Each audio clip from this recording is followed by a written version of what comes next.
Daou lachem, sachez, achim aovi, mes frères bien-aimés, nous dit le Rav, Shelo naganu benosé lashon hara, afilu kitipat minayim, on n'a pas touché le sujet du lashon hara, la médisance, comme une goutte de l'océan. V'chol matrati b'dvarim elu, et tout mon objectif dans ces paroles-là, c'est que chacun se réveille de ce qui est écrit ici et de continuer à étudier le livre, le Chafetz Chaim, Shmirat HaLashon, et dans chaque livre que tu peux maintenant te renforcer sur ce sujet-là, et qu'on revienne maintenant à la Chovat Azot, et qu'on reprenne ce livret-là constamment, d'accord, pour se renforcer sur ce sujet. Et la règle, d'accord, c'est que Darkat Tshuva, quand dans les chemins de la Tshuva, il y a toujours une chose qui veut dire que tu peux tout transformer pour le bien. On peut tout transformer pour le bien. Et tout ce que nos maîtres, ils ont dit, ce que sur les Averot, que sur certaines transgressions, d'accord, comme le Shonara, nos maîtres, ils ont dit que même la Tshuva, elle ne sert à rien. C'est juste, quand on dit que la Tshuva ne sert à rien, quand quelqu'un qui fait du Lashonara, c'est quelqu'un, maintenant, Bitna, Shadam Amshir, d'écoute. C'est quelqu'un qui continue à être attaché et collé à cette faute-là et à continuer à tomber encore et encore. Aval Mishem Mishanet Racham, ceux qui changent son chemin avec Ovazman Ilmod et qui va fixer maintenant un temps d'étude et de prière et qui veut dire Tzot, la Avod, et qui va vouloir travailler sur ça, ou l'Akbir et augmenter sa volonté encore et encore. Ou Machlit, et qui prend une décision forte qu'à partir d'aujourd'hui, maintenant, il ne va plus dire aucun Lachonara dans le monde et qui ne veut pas savoir rien sur personne et qui veut avoir aucun lien avec Lachonara. Grâce à ça, c'est sûr qui va mériter d'avoir un repentir parfait et qui va mériter que du ciel, il va tout réparer, on va l'aider à tout réparer. Que là, je m'en fous, mais ça y est, c'est écrit là-bas, mais ça y est, celui qui vient pour se purifier, on lui vient en aide du ciel. Combien c'est bon, combien c'est agréable de faire tchouva, combien c'est doux, combien c'est extraordinaire. Et le Chaim Yafim, Yashlemi Shenaki, quelle belle vie il a celui qui est propre de la Shonara. Son cœur, il est pur, sa vie, elle est détendue. Il a en bonne santé d'esprit et de corps. Et chacun maintenant, il peut arriver à ça. Peu importe maintenant ce par quoi tu es passé. Le data, tu ne savais pas. Shacharta, tu as oublié. Itbalbal, tu t'es embrouillé. Le Tzerara, il t'a roulé dans la farine. D'accord? Il t'a trompé. Il n'y a pas de désespoir. Peu importe chacun ce qu'il a vécu. D'accord? Le Rambam, il tranche. D'accord? Dans la Ilchot Tshuva. Dans la loi de la Tshuva. Que chez Mikol Avon, dans toutes les fautes, même la pire qui soit, si un homme maintenant il fait teshuva, Arezé Baal Tshuva, ça devient un Baal Tshuva, il a une part au monde futur. C'est-à-dire que maintenant, peu importe ce qu'un homme il peut être amené à faire, la Tshuva, elle peut tout réparer. Aïkar, l'essentiel, c'est de mettre attention, de se réveiller à partir de maintenant, de s'efforcer, de s'éveiller et de prendre les choses par son cœur. Tu commences à étudier le sujet, tu commences à prier sur cette chose-là. Maintenant qui a déjà fauté sur le sujet en question, le plus grand des tikkun merveilleux, c'est quoi? C'est qu'il va réveiller les autres pour mériter de changer sur ça. Tu veux maintenant, premièrement, moi, je travaille le sujet, j'étudie le sujet, je prie sur ça. Mais maintenant, le plus grand des tikkun maintenant pour réparer les erreurs, c'est de faire réveiller les autres. Minacham, que toi maintenant, tu as compris ton erreur, tu as appris sur ce sujet, tu t'es renforcé, renforce les autres. C'est pourquoi c'est une très bonne chose de diffuser autant qu'on peut maintenant tout le sujet qui est au-dessus de la Shonara. Vous diffusez ces cours que vous recevez maintenant, ou le livret qui va bientôt être traduit, soit béni, d'accord? Il va être en e-book, en audiobook, tout ça, ça va être diffusé. Chez Knekamuyot, Marchobot, qu'ils achètent des quantités de livrets, de ces livrets-là, et de les diffuser autour de vous, et de parler avec tous ceux avec qui tu peux, tous ceux que tu peux en parler autour de toi, tous ceux que tu peux avoir une bonne influence sur ce sujet-là, de leur en parler. D'accord? Et le fait même qu'un homme il ne veut pas écouter ni parler de la Shonara, c'est déjà en soi un zikoui arabim gadol meot, c'est déjà en soi un grand bien que tu fais pour le public. D'accord? Qui m'ennemi. Parce que s'il n'y a plus personne avec qui parler de la Shonara, le Medabrim, on ne va plus en parler. La Shonara. Et tout celui qui avait l'habitude de te parler avec toi du Lashonara, il a tout, en fait, ils vont avoir honte d'eux-mêmes de cette faute-là, de parler ou d'entendre du Lashonara. D'accord?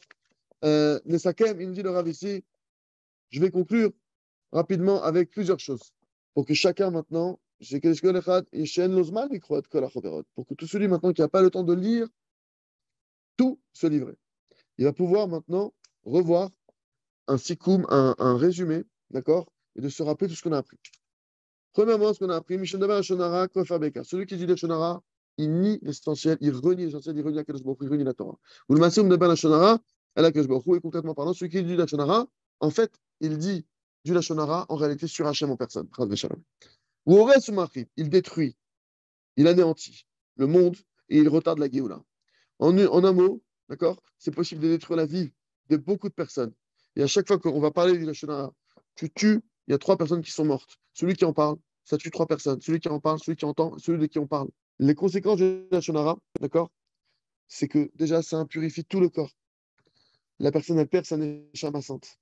Il ne peut plus faire teshuva. Hachem ne lui pardonne pas. Tout lui est fermé.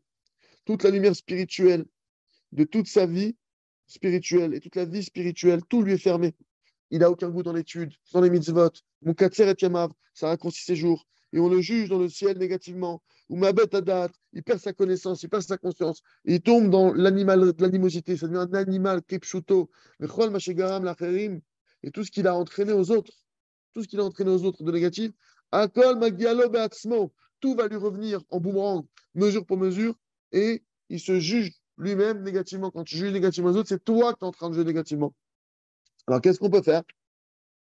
Il faut décider de prendre une grande décision, une fois pour toutes, et de renouveler cette décision chaque jour, qu'on ne veut pas ni savoir, ni connaître, ni entendre, ni parler sur personne au monde. Ça ne m'intéresse pas d'entendre ou de parler ou d'avoir des nouvelles de tout ce qui se passe. Ça ne m'intéresse pas sur qui que ce soit dans le monde. Tous, j'aime tout le monde. Tout le monde, c'est des tzadikim mourim. Toute l'humanité, c'est des grands tzadikim mourim. D'accord? On veut prier pour tout le monde, que tout le monde réussisse matériellement, spirituellement. Mais on veut rien savoir. On veut pas savoir et on veut pas parler. C'est pourquoi on est obligé de fixer pour nous-mêmes un temps tous les jours pour prier sur Hachem dans ma langue personnelle à moi, qui me sauve de cette volonté négative, cette volonté vraiment qui est mal, qui est mauvaise, d'accord, de parler sur les autres. Et qu'Hachem, maintenant, il me donne le mérite d'avoir une bouche sainte, pure, complètement, et que je me vérifie chaque jour, que je fasse toujours Cheshbon Nefesh authentique, d'accord? Est-ce que je suis tombé ou pas dans cette faute? Est-ce que j'ai parlé sur quelqu'un ou pas? Est-ce que j'ai entendu des choses sur quelqu'un? Que je me nettoie, que je fasse plus cette erreur. Il faut chercher des chemins pour s'éloigner et pour réparer toutes les manières possibles, imaginables. Comment ne pas entendre et recevoir du Lachon Hara? Venarzor Bitshuva et de faire Tshuva Shelema véritablement de cette faute-là. Et grâce à ça, d'accord, avant toute chose, on va mériter, nous, d'une vie heureuse, douce. Et en plus de ça, on va être associé dans la réparation du monde. On va mériter de multiplier la lumière et le bien dans le monde. Et un peu de lumière repousse beaucoup d'obscurité. Et ça, c'est le secret de notre Mashiach qui va venir pour réparer le monde de la parole. Parce que Mashiach, il a appelé son nom de Messiah. Il est mime. Celui qui va maintenant redonner la parole aux muets. Qui où il y a vie, Mashiach, Messiah, c'est le même langage. Qui où il y a vie et Kol Ibrahim, parce qu'il va amener toutes les créatures qui étaient des gens muets jusqu'à maintenant. Écoute bien ça. Le Mashiach, il va amener maintenant toutes les créatures qui étaient des gens muets, extraordinaire, ou Dieu préserve, qui étaient des gens qui étaient Jouim, Beyat Paro, qui étaient vraiment esclaves entre les mains de Paro. C'est-à-dire que maintenant, leur bouche, elle était négative. Soit les types, ils ne parlent pas vers Hachem, soit ils disent que du mal, que du négatif. D'accord? Il va les amener à faire quoi? Il va les amener à prier et à parler avec Hachem. La siach libam, de déverser leur cœur et tout ce qui passe, tout ce qui leur arrive dans leur vie au niveau matériel et spirituel avec Hachem. Mivtrinat, Zidalek Hayal Piser Vetaron Leshan Shalem Nilem. Donc, il y a un verset dans Yeshaya, d'accord? Que maintenant tu vas sauter comme une Kayal Tarog, une biche, comme une Ayelet, c'est bon, une biche, Piser Vetaron. En tout cas, Bekitsur, il y a un verset dans Yeshaya, c'est un peu dur à traduire. Hachem, Ezakenu, qu'Hachem nous donne le mérite, d'accord, de se tenir dans ça, de s'habituer nous-mêmes dans le dehors de la Torah authentique, de garder notre bouche, notre langue, de chaque parole sur chaque homme, et qu'on mérite, d'accord, de parler que des paroles positives, d'accord, et qu'en ça, on n'arrive pas à aucune parole interdite, Mata Vadola, à partir de maintenant et jusqu'à jamais. Amen, Keniraton, Amen, qu'il en soit ainsi. Razak, Benit Razak.